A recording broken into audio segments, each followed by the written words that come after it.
Klausimai, atsakymai ir ačiū kiekvienam, kad tie komentuojate. Tai šiandien surinkau visus beveik komentarus, kuriuos galėjau surinkti ir tiesiog eisiu per juos, nefiltruotai visiškai. Tai jeigu patinka toks turinys, man yra ypatingai svarbu, kad spūsteltumėt laiką ant šito video, pakomentuotumėt, jeigu iškils kažkokių klausimų ir žinoma, prenumeruokit kanalą, nes jeigu komentuojate ir turite kažkokių klausimų, aš galiu atsakyti po savaitės, po 2, po 3, nes kai kuriem video ir atsakymam reikia tikrai daugiau pasiruošti, kai kuriem užsirašysiu net, kad reikės padaryti atskirus video, tai sekit kanalą, komentuokit, klauskit ir jums bus irgi atsakyta tokiu pat formatu ir kartu sukursime fainą investuojančią bendruomenę, kurioje bus viskas leidžiama, tai kas nedraudžiama. Na, o leidžiamas, etiškas ir fainas, sakykime, komentavimas, konstruktyvi kritika tiek man, tiek galbūt kažkam kitam, savo nuomonės išreiškimas, analizės, pasiūlymai, na ir taip toliau ir panašiai. Viskas, kas nėra, sakykime, tas heitas, kurio irgi čia pamatysite, tai ten toks įdomesnis tiesiog variantas, nežinau ar ten heitas, bet tiek to. Good, tai atsidariau savo YouTube'o skiltį su komentarais, į kai kuriuos raštu atsakiau, kur galėjau greitai brūkštelti, bet važiuojam prie vienų iš komentarų, tai pradėsiu nuo apačios ir scrollinsiu į viršų. 838 deklaravimo video, o apie kokį PDF kalba, kokį ten prisiekti reikia. Apskritai, apie deklaravimą aš pasakysiu, žiūrėkit kiekvienais metais deklaravimo video, nes kiekvienais metais bus atnaujinta informacija. Tai deklaravimo video pasistengsiu papaustinti apie balandžio 1 savaitę, galbūt kovo paskutinę savaitę, kai jau visos institucijos bus pateikusios savo visus, skaičius ir tokiu būdu aš galėsiu jums pakankamai greitai tiesiog padaryti video, kaip ir kas atrodė, ypač jeigu aš ir pats deklaruosiu pozicijas, kurios bus išlaikytos kelis metus, tai jūs viską pamatysite ir tiesiog būsit up to date. Tai kiekvienais metais apie kovo pabaigą, balandžio pradžią išeis pas mane kanale, Financial Lithuanians kanale bus viena iš mūsų kūrėjų, kuri dirba tik su mokesčiais, tai jinai padarys video. Žodžiu, to video tikrai bus turinio ir padarysiu, tai prenumeruokit kanalą ir gausit tuos atsakymus su naujais deklaravimais. Ir per deklaravimo video irgi darysiu klausimų atsakymų sesiją, nes jinai tikriausiai bus gerokai daugiau išplėsta. Ir va čia įdėkit video deklaracijos, kai uždaroma po kelių metų. Tai aš galvoju, ką tik pasakiau, bet idėja yra, kad nesupratau klausimo, kai uždaroma po kelių metų vertybinių popierių sąskaita, pozicija ar kas uždaroma, vat čia būtų gerai pasitikslinti. BTC pamėginau susigeneruoti tax formą už 2023, o siaubė, kur aš įlindau. Na, su kripto aš iš viso nemačiau, kad būtų galima generuotis kažkokias formas, nebent koks Binance'as gal turi. Ir va čia klausimas iš prenumeratoriaus, tai su kripto nesuprantu, aš tik vieno dėl deklaravimo reikia iš vis deklaruoti, jei neviršyji 2,5 tūkstančio eurų pelno į metus ar nereikia. Tai dabar žiūrėkit, dėl kripto deklaravimo, tai į tą pačią temą, bet labai trumpai deklaruoti reikia viską, nesvarbu, išsivedėt pinigus, neišsivedėt, pasiekėt 2,5 tūkstančio eurų, nepasiekėt, susideklaravot ir viskas. Nepasiekėt 2,5 tūkstančio eurų pelno, kripto nereikia, sakykime, mokėti pelno mokestį, bet sudeklaruoti tikrai yra mano galva reikalinga, na ir įstatymas irgi įpareigoja. Good. Arnas, sveikas Aleksandrai, kaip visada superinis video, klausimas, kokia procentinė dalis bus laikoma tikrų bitkoinų ir kokia grinais.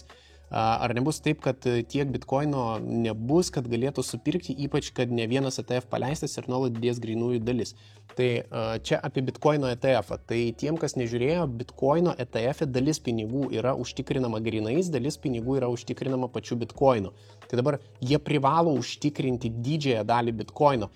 Prospekte tikrai nebuvo parašyta, kokia dalis turėtų būti užtikrinama, bet kol yra nelikvidus labai stipriai tas fondas ir kol susistovės visas tas balansas kešo ir tikrojo bitkoino, aš manau, kad bus bet čia vėlgi mano nuomonė, tai nėra kažkokia, sakykime, faktas. Tai mano nuomonė, kad bus šiek tiek daugiau bitkoino negu kešo, nes vis tiek likvidumą tą reikia turėti. Ilguoju laikotarpiu, kai jie jau žinos kiek ir ko ir kaip ir kas, tai aš manau, kad tiesiog didžioji dalis bus, bitkoino. Tai bet kokiu atveju, nes tada ETF-as prarastų savo prasme, kam daryti bitcoin-backed ETF-ą, jeigu tu vis tiek laikai pinigais. Tiesiog SECO rekomendacija buvo ir pagrindinis, sakykime, tas likvidumo užtikrinimo priemonė turi turėti kešo kažkiek tai, kad greitai galėtų, reiškia, žmonėm atiduoti jų pinigus, jeigu koks nors didesnis investuotojas norės pasiimti dalį savo kapitalo. Vitaminas C. Neskosijų šiek tiek. Gerai. Labai patiko su chalatu. Čia tas video, kur apie tikslus. Tai tie, kas nematė, paprikolinau su chalatu, tai jeigu norit mane su chalatu pamatyti, nueikite į tą video, pasižiūrėkit. Aurelijus Jakutis, ištikimiausias gerbėjas, dėkui Aleksandrai, naudingas video. Ačiū. Turint BTC, kiek vertinga papildomai pirkti BTC ETF, geriau gal ir pasilikti prie kripto. Tai vienareikšmiškai, jeigu turit fizinio bitcoino, kam pirkti bitcoin ETF-ą? Nebent, pavyzdžiui, kaip mano variantų, kai aš pirkau bito, tai jisai mokėtina apie 40% distribucijomis, tai mano vienas iš svarbių dalykų buvo gauti kuo daugiau pasyvių pajamų iš savo portfelio, vienareikšmiškai aš pirkau tada bito ir kažkiek nepirkau tuo metu fizinio kripto, bet kokiu atveju, jeigu turit fizinį kripto, dubliuoti su ETF-u neverta, nebent jūs galbūt norėsite atsidaryti kaip įmonė vertybinių popierių sąskaitą ir tada, tam, kad nesantykiauti su kripto apmokestinimu, tiesiog pirksit kripto ETF-ą ir mokėsit tradiciškai mokesčius, kur bet koks buhalteris viską supras. Tai čia yra vienintelis tikriausiai dalykas, jeigu jūs ir taip išmokot pirkti tikrai kripto. Outfitas geras, bet dėja tu ne Tomas Kruzas. Čia yra apie karo pramonės ETF-us.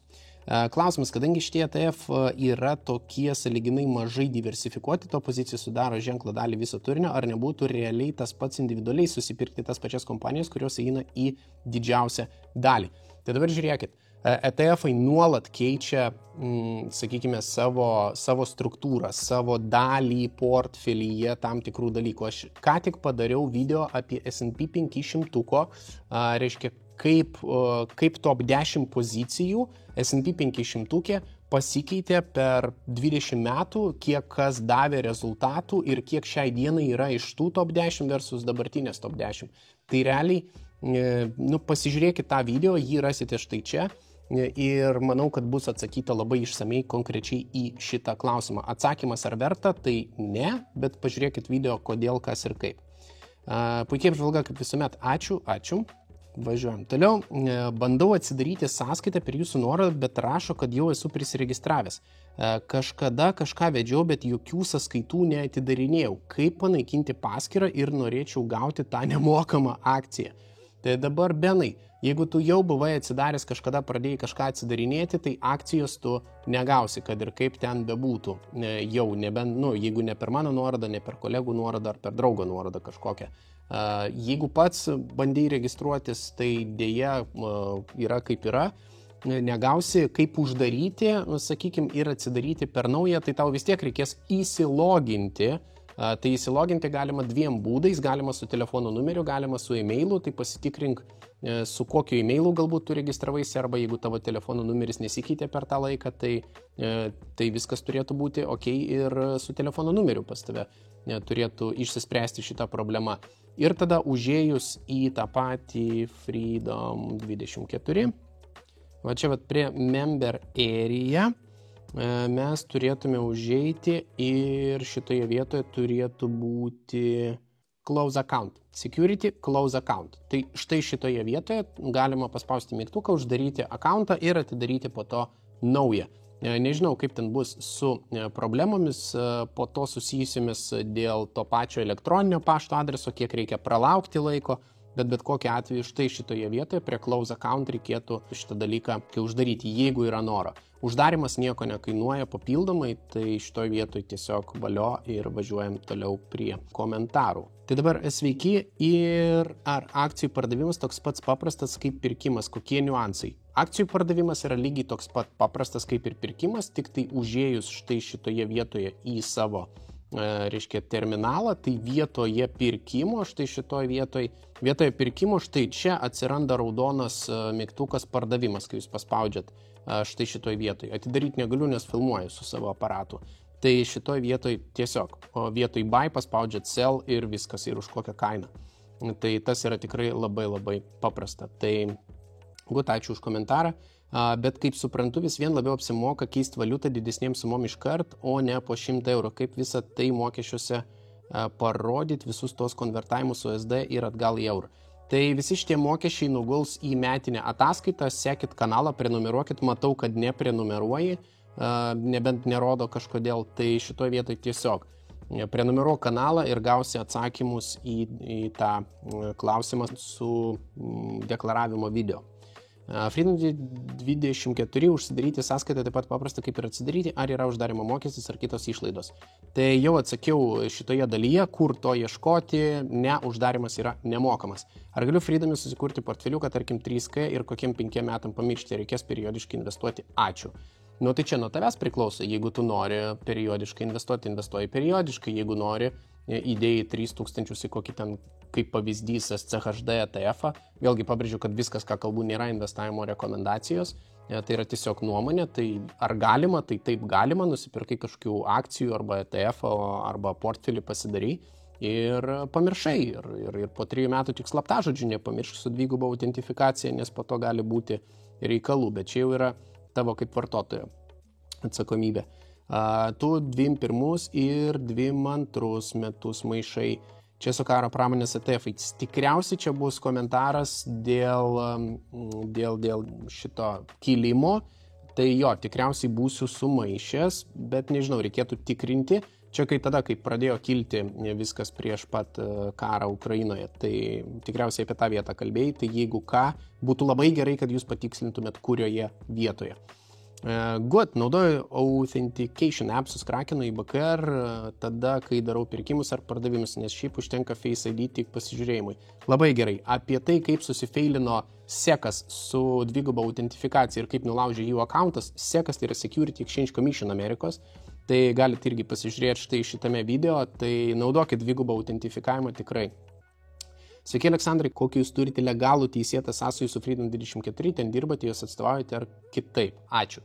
Tai atsakymas labai paprastas, tiesiog Freedom 24 yra šio kanalo rėmėjas, už tai, kad aš supažindinu žmonės su platforma, tai aš gaunu, vadinkim, paramą šitoje vietoje, kanalas gauna paramą finansinę. Tai šitoje vietoje dalis pinigų ateina per affiliate, tai jeigu jūs naudojatės nuorodomis apačioje, aš uždirbu iš to pačio affiliate.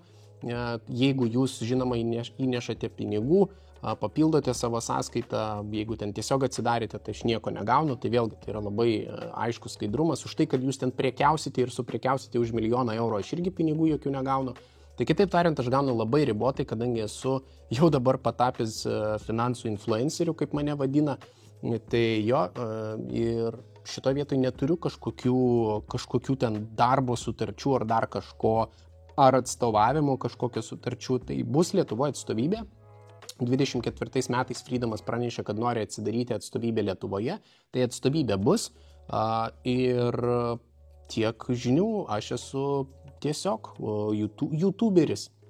Tai vat, ar Freedom D sąskaita apdrausta tuo pačiu indėliu 100K kaip ir bankuose? Freedom 24 sąskaita apdrausta iki 20 000 eurų, tai jūs visada galite susirasti apie kompaniją ir šitoje vietoje what will happen if Freedom Finance Europe goes bankrupt or there will be a liquidation. Tai, žodžiu, every client's assets are insured for 20,000 euros. Tai kitaip tariant, kešas apdraustas 20 000 eurų, visos jūsų pozicijos, kurios yra investuotos, jos atskirtos nuo brokerio turto ir tokiu būdu galima jas brokerio likvidacijos atveju perkelti pas kitą brokerį. Tai čia yra labai paprastas, bet labai dažnas klausimas, kurį visada gaunu, tai atsakymas yra štai čia ir visada tą padarykit. Tai atsakyta šitame video. Ar įmanome pervesti pinigus Freedom 24 viduje iš investicinės ID sąskaitas ir ar atvirkščiai? Ir va čia Vytenis labai ačiū tau, kad atsakei, taip galima. Man buvo taip, kad iš prekybos sąskaitos persivedžiau ID sąskaitą, iš karto prekybos sąskaitoje atsirado minusas tai sumai, kurią pervedžiau, teko gražinti. Tai reikia žiūrėti viską atidžiai. Tai dabar žiūrėk, Andriau, šitoj vietoj kur buvo klaida. Tai kad jeigu tu nori depozito eurais, tai tu ir pervediniai eurus, bet jeigu tu turi savo vertybinių popierių sąskaitoj eurus, o nori permesti dolerius į D sąskaitą, kur yra galimybė pasirinkti šitą dalyką, tai pas tave persimes doleriai, bet pagrindinėje sąskaitoje atsiras marža. Ir kaip tu sakai, atsiras minus ten ta pinigų suma. Tai dėl tos priežasties labai atsargiai veskitės tas valiutas ir pasitikrinkit kelis kartus tas valiutas, kuriomis naudojatės. Ta prasme, nes gali taip atsitikti kaip Andriui. Tai tiesiog labai atsargiai su šita vieta. Bulldozeris stumės tas Freedom kiekvieną dieną po video. Klausimas, ar jūs tikrai edukuoti norite, ar tik kepate tuos pačius video kiekvieną kartą ir parsiduodate brokeriui. Atrodo, kad tai kartojasi kaip ir su M-Capital istorija, kad tai ne edukacija, konsultacija, bet tiesiog pardavimai. 6 laikai ant šito video. Tai vat tie, kas užlaikino šitą komentarą, tai galite iš principo lyvinti chatą ir nežiūrėti kanalo, mielai jį jums eliminuočiau tam, kad jūs nesiedukuotumėt. Tai va, šitoj vietoj. Dabar atsakant į paprastą dalyką, ar jis yra stumiamas, ar jis nėra stumiamas, aš esu daręs video, kodėl tiek, sakykime, tos edukacijos yra, kas yra Freedom 24, kiek aš už tai uždirbu pinigų, viskas yra skaidru mano kanale ir man yra apskritai labai juokinga, kai kažkas ten kai kuriuose kanaluose ten sako, kad oi, mes nepriklausomi, bet netyčia pardavinėja, po to ten per LinkedIn nuorodas numeta į kažkokios įmonės vadovus ir po to netyčia taip vat gaunasi, kad žmonės įsigyja kažkokią finansinę prekę ir paslaugą. Tai yra paslėpta reklama ir aš bent jau deklaruoju, kad aš reklamuoju, kiti daro paslėptą reklamą ir žmogus net nesupranta apie tai, kad jis perka kažkokią prekę ar paslaugą ir tai yra tas pats pardavimas per edukaciją iš kitų žmonių. Tai yra tai, ką darė kažkada paminėta įmonė. Mano atveju, ta prasme, aš tą deklaruoju viešai ir gilintis į šitą klausimą nematau prasmės, nes jau buvo atsakyta į tai ir beje ne kiekvieną dieną, o 5 kartai per savaitę, tai reiškia 2 dienas darau poilsį. Tai va, tai idėja, supratom, dedu dislike, nes man nepatinka šitie dalykai. Aleksandrai, kokia nuomonė apie Exante ir XTB? Iki 100 000 eurų jokių mokesčių nėra, jeigu gerai įsigilinau.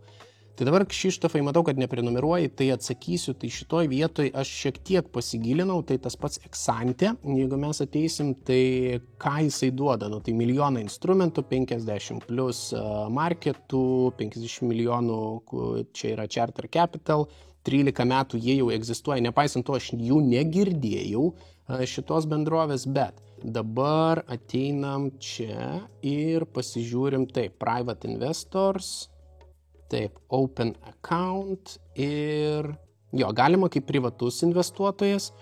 Dabar tik tai, ką norėjau parodyti, tai yra markets, rates and commissions. Tai yra vienas iš dalykų, tai dabar sakai, kad 0 mokesčių, tai dabar žiūrėkit, 0,02 už stoką ir ETF-ą, žodžiu, taip toliau. Čia galima pasižiūrėti, bet minimalus depozitas yra 10 000, tai čia yra privačiam akauntui, jeigu kalbam apie verslo akauntą, tai 50 000 eurų. Withdrawal fee Freedomas turi 7 eurus, čia yra 30 eurų. Tai kitaip tariant, čia yra labai brangi palyginti platformą su Freedomu. Jeigu aš žiūriu withdrawal fee, kas liečia priekybos fee, tai tikriausiai bus pigiau kažkiek, bet klausimas, kas iš jūsų turi tiesiog 10 000 eurų ant starto, ant pabandymo tokio įsimesti.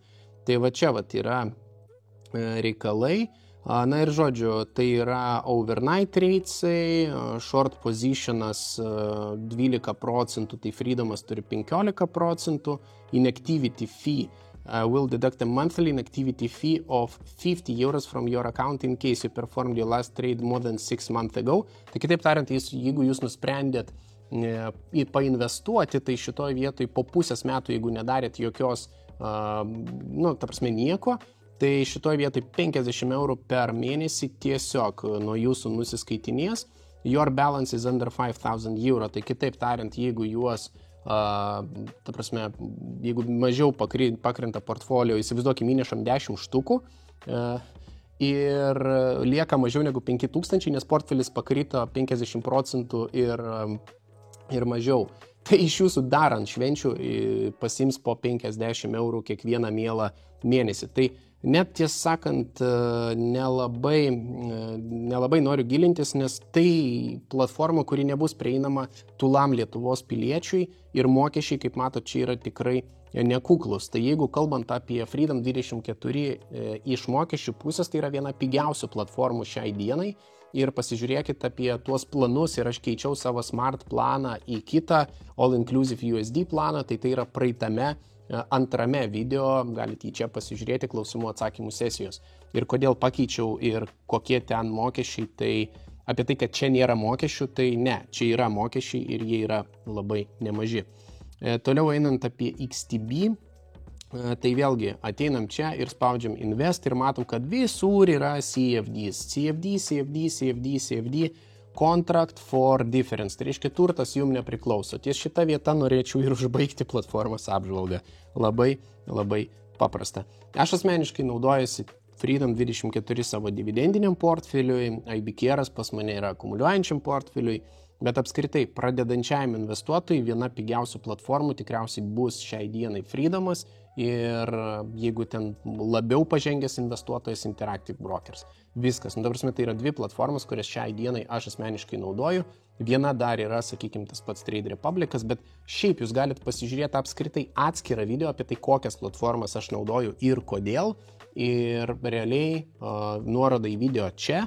Viskas yra labai aiškiai paaiškinta, kadangi mano dividendinis portfelis, beje, kurį jūs galite sekti su nuoroda apačioje, tai galite naudotis Freedom 24 su nuoroda apačioje ir užsiregistravę jo, ten dar kažkokių turėtų būti, man rodos, bonusų šiai dienai, nepaisant to, kad irgi yra, beje, jau dabar atliekamos korekcijos bonusinėse programuose, tai griežtėja tos sąlygos ir nežinau, kas bus, bet koks bonusas bus tuomet, kai žiūrėsit, galbūt ir nebus. Tai va, tai naudokitės progą, atsidarykit savo akauntus, įsineškit, sakykime, tą minimalų kažkokį tai depozitą, nes vėlgi, jeigu palaikysit apie pusę metus neaktyvę sąskaitą, tai tiesiog jūs uždarys ir tiek žinių. Tai ta prasme, jinai bus automatiškai uždaryta kaip neaktyvi. Tai jo, pats Freedomuose laikau vėlgi apie $54,000 šiai dienai, kaip matot, ir idėja, kodėl Freedom dividendiniam portfeliui, tai dėl to, kad jis leidžia prieiti prie tokių finansinių instrumentų, prie kurių neleidžia prieiti nei vienas brokeris šiai dienai man žinomas iš Europos. Tai atsakymas labai paprastas, kodėl, todėl ir kodėl dividendinis čia būtent, tai todėl jis ir čia. Tai toks labai trumpas atsakymas ir komentaras dėl šitų platformų ir kitų, bet klausimas tikrai geras. Kiek patikima? Koks jų tikslas iš šių pinigų, ne investavimo rekomendacija, bet įdėkite pinigus. Nu čia į tą patį, jo, per 3 komentarus žmogus parašė. Ir matau, kad seki, tai ačiū, kad seki. Kiek patikima? Tai apie patikimumą aš kalbėjau. Prižiūri Lietuvos bankas, tiksliau leidžia vykdyti veiklą Lietuvos bankas, CSECas prižiūri, ataskaitos sekui, Bafinui, ta prasme, kaip minimum 4 šalių institucijos prižiūri ir aš nemanau, kad aš galiu due dealą padaryti due diligence geriau negu tos finansinės institucijos, kurios leidžia vykdyti veiklą. Koks jų tikslas iš šių pinigų? Nežinau, nesu platformos atstovas, koks tikslas iš šių pinigų neįsivaizduoju, bet akivaizdu, kad tie pinigai tikriausiai bus įdarbinti pelningiau, hipotetiškai gali būti įdarbinti į obligacijas, tarkim, su 12-14% pajamingumu, o mums išmokės tuos pačius ten 5-8%. Ne investavimo rekomendacija, bet dėkite pinigus. Aš kalbu apie tai, kad tai yra paskatinimas, sakykime, išnaudoti galimybę ir progą, nes tokių palūkanų tikrai nebus ilgai. Ir tai yra tiesiog paskatinimas žmonėm, kurie nori, bet galbūt prisibijo, kad nėra ko labai bijoti. Pas mane, kaip ir pats rodžiau, virš 50,000 ten yra pinigų, tai viskas mano galva šiai dienai yra ok. Gera apžvalga, tik kartais norėtųsi daugiau išsamumo, pavyzdžiui, apie visą tą Tesla dalyką. Apie kokį Tesla dalyką nelabai suprantu, nes šitame aš daug nekalbėjau apie Tesla. Taip pat, kodėl sakai, kad iBit yra pranašesnis už Bito. Tai dabar yra 2 ETF-ai, iBit ir Bito.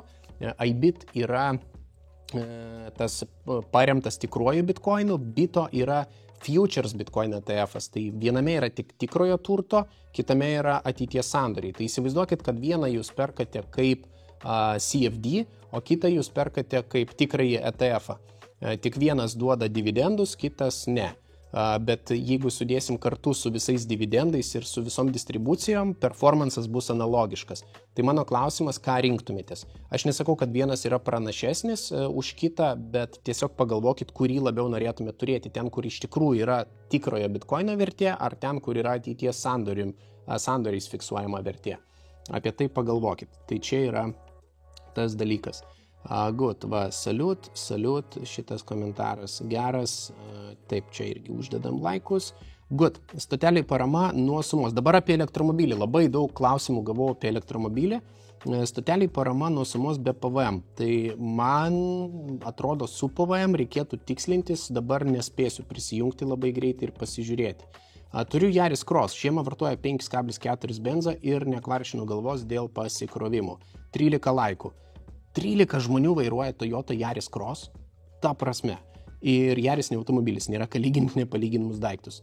Šitoje vietoje Yaris yra automobilis, bet nėra ką lyginti nepalyginamus daiktus. Čia yra labai teisingai pasakyta.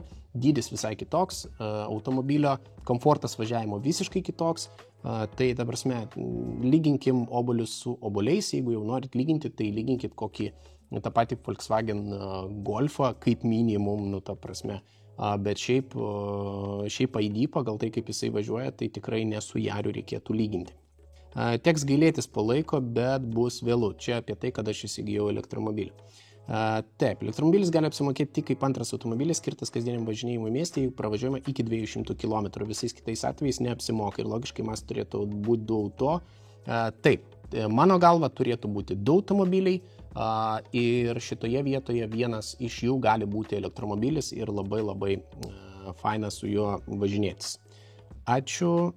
Taip. Kokia bendra kaina litrai 100 km, įskaitant plus elektrinio auto kainą, įkrovimo laiką, įkrovimo nepatogumą, manau, gausis ne taip jau fantastiškai. Tiesą sakant, ne taip jau fantastiškai, bet kodėl pirkau? Todėl, kad galiu. Ir viskas. Atsakymas yra labai paprastas šitoje vietoje. Norėjau išbandyti, bandau va dabar. Ačiū už turinį, gal šitą padaryti trumpą video, per kiek laiko atsiperka perkant TV prieš pluginą. Bet čia jau visas analitinis darbas turėtų būti, tai palieku šitą komentarą be laiko ar be širdutės, tam, kad po to komentaruose matyčiau that I haven't responded. Tai va. Ir vat Gintaras Jančiauskas su labai įdomia nuomonė sako, nežinau tik tai, ar jis kalbėjo apie kabelį, kuris skirtas elektromobiliai, ar apie patį elektromobilį. Bet panašu, kad apie abu, nes apie automobilį parašė gaidystė auto, o po to parašė šikną saujį. Tai vat nežinau, ar apie automobilį jis čia kalba, ar apie kabelį. Bet kokiu atveju, Gintarai, linkėjimai tau ir trigubos laimės, kad komentaras sugrįžtų trigubai tau. Gerai, turiu klausimą, kaip paskaičiuoti tikslinę akcijų kainą. Tai šitoje vietoje, vėlgi, aš dariau apie akcijų rodiklius, tai galima žiūrėti ir tai yra labai atskiro video, sakyčiau, netgi vertas klausimas, tai kol kas laiko nededu ir užsilieku prie haven't responded šitos dalykus. Ar Freedom indėliai apdrausti? Tai atsakiau jau, viskas tvarkoj. Įdomus dar paskaičiavimas būtų, per kiek metų atsipirktų krovimo stotelė įrengta namie, lyginant su krovimu mieste. Bet sakykime, mieste aš kroviausi paskutinį kartą po 5 centus, jeigu bent Vilniuje kalbam, Šiauliuose galima ir po 50 centų susirasti, po 5. Nu, tai imkime, kad aš kraunuosi namie po 0,22, mieste po 0,65, tarkime. Tai 43 centų skirtumas. Tai dabar žiūrim. Taip, 1100, nes tiek po paramos kainuoja stotelė. Mes daliname iš 0,43, tai gaunam 2558 kWh. Turint mintyje, kad automobilis per mėnesį suvartoja pas mane bent jau apie 405 kWh, tai 5,68 mėnesio. Nu tai čia net pusės metų nėra, tiesą sakant, palyginimui, tai ne kiek metais, o kiek mėnesiais čia atsiperkamumas. Taip, Aleksandrai, klausimas dėl deklaravimo Freedomo, indėlis, kaip deklaruojama, kaip skaičiuojamas doleris euro kursas, vidurkis ar kaip. Bus deklaravimo video, atsakysiu į tai Andžėjau teks luktelti kovo mėnesio.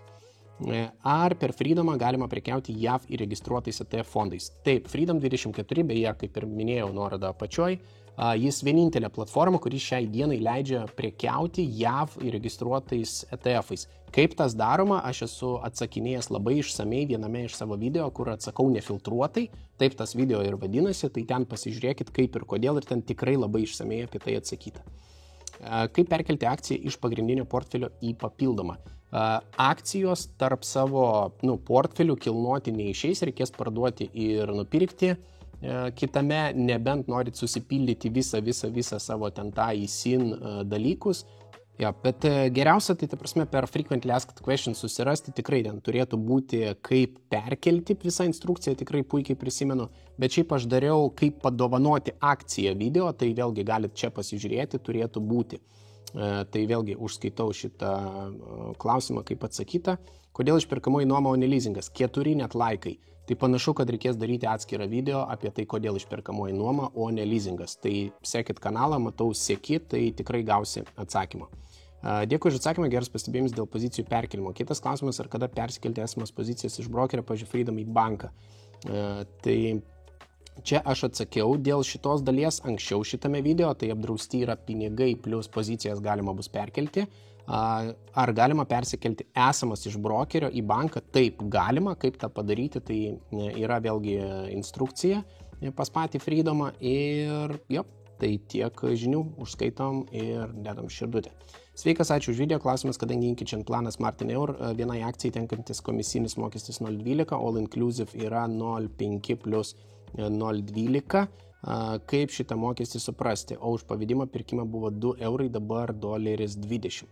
Tai dabar jo, aš pasikeičiau planą, kas yra labai svarbu, tai tenkantis komisinis mokestis 0,12%.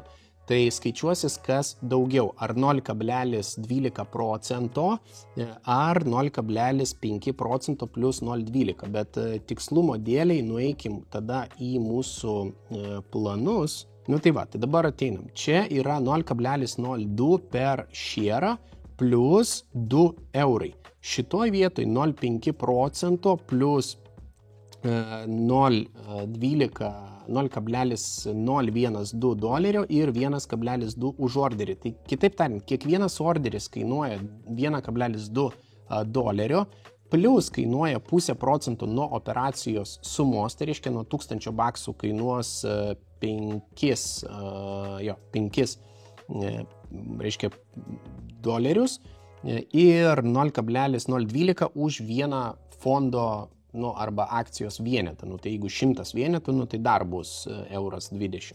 Tai bendrai paėmus štai tokia yra struktūra. Šitoje vietoje būtų 2 doleriai per šierą ir 0,02 reiškia euro, tai realiai už 1000 čia būtų $4 už 1000 operaciją, čia už 1000 operaciją bus daugiau.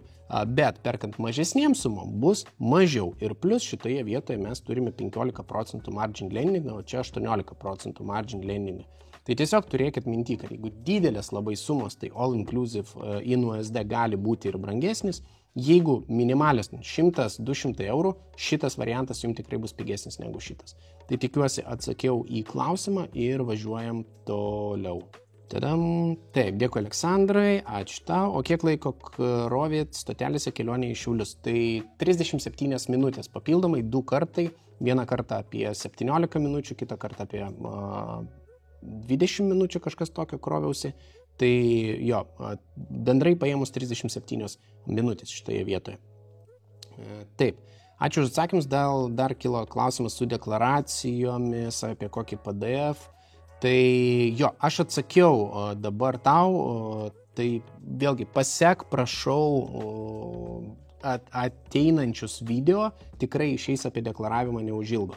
Bet koks nepatogumas toliau nuvažiuoti niekada nepirksiu. Na ir nereikia tikriausiai tokiem žmonėm, jeigu važinėjatės daugiau ir tai jums yra nepatogumas, tai tikrai tada nėra verta tą daryti. Dėkui Aleksandrai, visą naudinga, kažkaip prisidedu prie augimo. Aurelijau, tikrai prisidėjo prie augimo, ačiū tau, po kiekvieno video komentuoji, wow.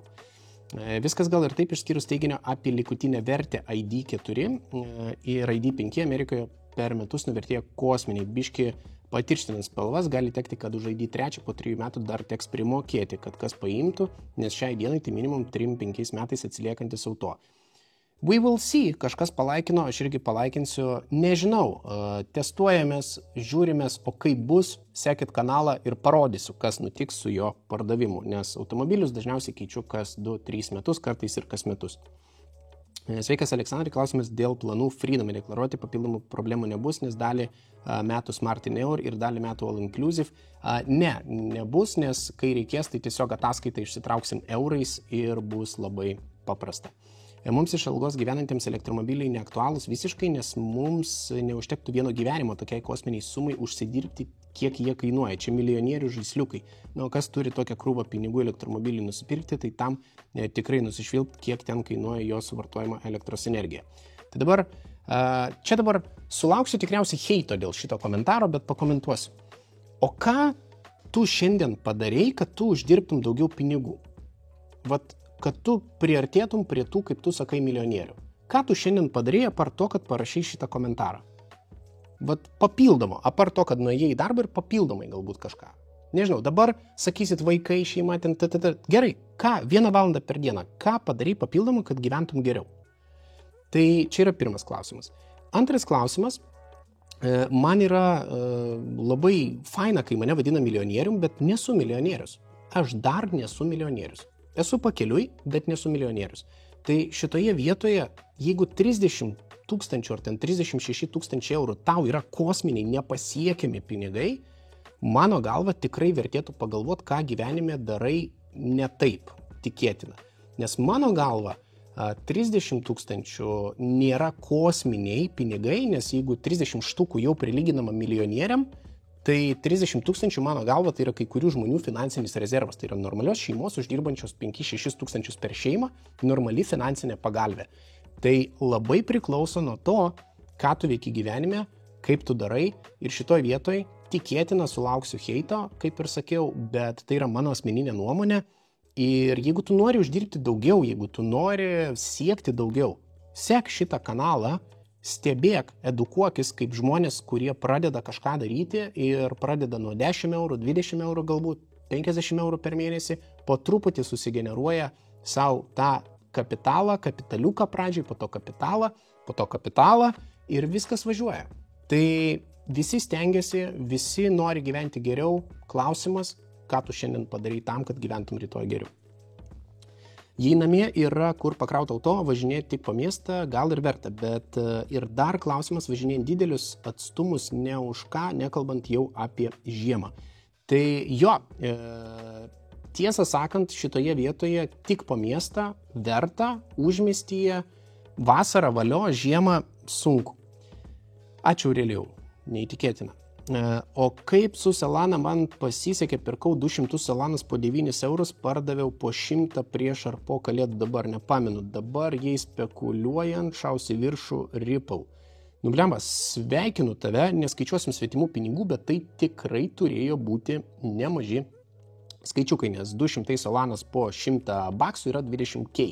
Tai investavus, reiškia, po 9 eurus, 200, tai gaunasi kiek? 1800, pardavus po 100, nu jo, visai nekukliai. Tikrai labai sveikinu, žiauriai cool. Beje, vis klausau, tai viename, tai kitame video minimas kažkoks būsimas įvykis, po kurio akcijos fondai ar tik tai kripto krenta žemyn ir kiek suprantu bus jis šiais metais. Apie ką mes kalbame čia, apie kokį laiką maždaug. Tai čia po kompanijų akcijomis. Tai bet kokiu atveju, Andriau, rinka neauga, tik auga. Jinai vis tiek pakris, anksčiau ir vėliau pakris. Mes niekas nežinom kodėl, nes jeigu visi žinotų kodėl, kas tai bus per įvykis ir kokias turto klasės pakris, nu tai mes visi betinsim, visi uždirbsim iš short pozicijų ir valio, visi laimingi. Mes nežinom, kas tai bus. Ir kalba šitoje vietoje, aš kalbu apie tai, kad niekada nebus taip, kad tik auksim, visada bus kažkoks patempimas žemyn. Klausimas tik tai, kas patemps žemyn šitoje vietoje. Tai Jep, atsakiau. Gal galite parodyti, kaip atsidaryti jūsų portfelį. Spaudžiu nuorodą, bet nerodo. Išmeta titulinį puslapį. Tik per kompą atidaro. Taip, tai pirmas dalykas, jūs turite atsidaryti per kompą. Mano portfelį jau seka 107 žmonės. Tai būkit geri, tie iš 107, pakomentuokit, padarykit screenshotą. Aš pats savo portfelio negaliu pasiekti, bet padarykit kažkokį, nežinau, arba man atsiųskit kokį screenshotą, kaip jum atrodo. Bet realiai jūs turit paspausti ant nuorodos portfelio ir viskas, ta prasme, ir jum užprenumeruoti atidaro mygtuką ir tiek žinių. Tai va, tai idėja yra labai paprasta ties šitą vietą. Nežinau, kaip kam neatidaro, bet atidarinėkit per kompą tik tai. Sveiki, ačiū už video, galbūt galimybę parodyti, kaip tu darai techninę analizę. Techninės aš labai retai kada darau, aš tiesiog dollar cost average'inu ir jo, bet jeigu bus proga, tai aš parodysiu šitą dalyką apie techninę analizę. Iš Vilniaus važiuokit pro Panevėžį, sustoti nereikės išbandyti. Ačiū. Taip, 14.05, nelabai supratau. EPS pajamos akcijai 4.93, o pelnas akcijai 9.16. Nu, kada pelnas daugiau už pajamas? Paaiškinkite, kas. Ačiū. Reikės pasigilinti ties šitą vietą, bet, appsas, bent jau tas MSN.com Money, tai jisai negalėjo suklysti. Tai šitoje vietoje, tai PE ne 9.16 dolerio. PE tai yra rodiklis, tai jis neskaičiuojamas doleriais. Va, kur yra atsakymas. PE neskaičiuojamas doleriais. Šitoje vietoje PE tai yra rodiklis. O akcijai tai jau yra doleriais vienai akcijai. Tai realiai šitoje vietoje PE tai yra rodiklis, kuris nematuojamas doleriais, dėl to jis ir yra didesnis. Tai atsakyta. Kills šiais metais Nvidia tikrai. Jo. Aš tai palaikau, man irgi atrodo, kad kills Nvidia ir viskas važiuos į viršų dar ateinančius porą metų. Labai daug naudingos informacijos randu, dėkui už superinį turinį, norėčiau paklausti, IBS sąskaitoj noriu laikyti USD, tai bankiniam pavedimui turiu iškart rinktis USD ir galiu rinktis euro, paskui sąskaitoje konvertuoti. Kaip pačiam patogiau, galima ir taip. Tai čia labai paprastuoju būdu, jeigu turi dolerių kažkokioj kitoj sąskaitoj, bet vienas yra niuansas, kai vedat dolerius, Svedas arba Sebas nučardžina labai stipriai už, pavedimą ir šitoje vietoje, tikrai gaunasi kartais, kad pigiau yra persivesti eurais ir susikonvertuoti pas Freedomą, bet labai priklauso nuo sumos. Mažesnės sumas gal ir apsimoka bankiniu pavedimu. 4000 pavedimą, kai dariau, skaičiavausi kaip ten ir kas, tai realiai man tas ant to išėjo. Taip, per tavo nuorodą, kodėl negaunu akcijos iš Freedom 24 prisiregistravęs. Pirmas dalykas, ne visi gauna, nes 25 metus reikia turėti amžiaus. Antras dalykas, jeigu tikrai per mano nuorodą, tai parašykit į supportą, sakykit per Aleksandro nuorodą užsiregistravau, per šito ten galit nurodyti influencerį, galit nuorodą nukopijuoti. Nusiųskit jiem ir sakykit, užsiregistravau per šito video ir negavau akcijos, kodėl? Ir jums paaiškins. Be Freedom account galima tavo portfelį sekti? Ne, mano portfelio negalima sekti be Freedom accounto. Kodėl? Viskas paprasta, nes jūs realių laikų gaunat visus notificationus. Tai dabar kaip be platformos jūs galit gauti notificationą, neturint platformos. Tai tiesiog technologiškai nėra įmanoma, o aš asmeniškai kiekvienam tikrai nesiuntinėsiu tų, sakykime, ataskaitų savo, ką aš dariau ir kaip dariau. Įdomus video, ačiū tau. Aфигienas video, sutaupė daug laiko, čia yra apie vertybinių popierių sąskaitą. Tai vėlgi, tie, kas nežino, kaip atsidaryti vertybinių popierių sąskaitą be klaidų, užeikit ir pasižiūrėkit, ten yra visa pilna instrukcija, kai kur klausimynai pasikeitė, bet esmės tai nekeičia žingsnių, esmės tai nekeičia, ten praktiškai nieko nekeičia, išskyrus klausimus klausimynuose. Tai ačiū visiems, kad žiūrėjot, komentuokit, prenumeruokit kanalą, nes tada vėlgi galėsiu atsakyti jums ir jūs visada matysit, kad aš atsakau jūsų komentarus. Pasakykit, ką galvojat, galbūt kažkam iškyla dar daugiau klausimų. Na ir žinoma, nepamirškit, kad šiai dienai su Freedom 24 tuo pačiu galioja neįtikėtinos sąlygos depozitiniam sąskaitom. Tai depozitinės sąskaitos nuo 4 iki praktiškai 8% metinių palūkanų, kaip ir minėjau, apdraustos iki 20 000, nuoroda apačioj, dar, sakykime, tam tikri bonusai irgi galioja. Tai vėlgi, kol viskas galioja, užeikit, susirinkit savo šitos bonusus, pradėkit savo kelionę ir pagalvokit, ką padarėt šiandien tam, kad rytoj galėtumėt gyventi geriau. Tiek ir iki kitų kartų.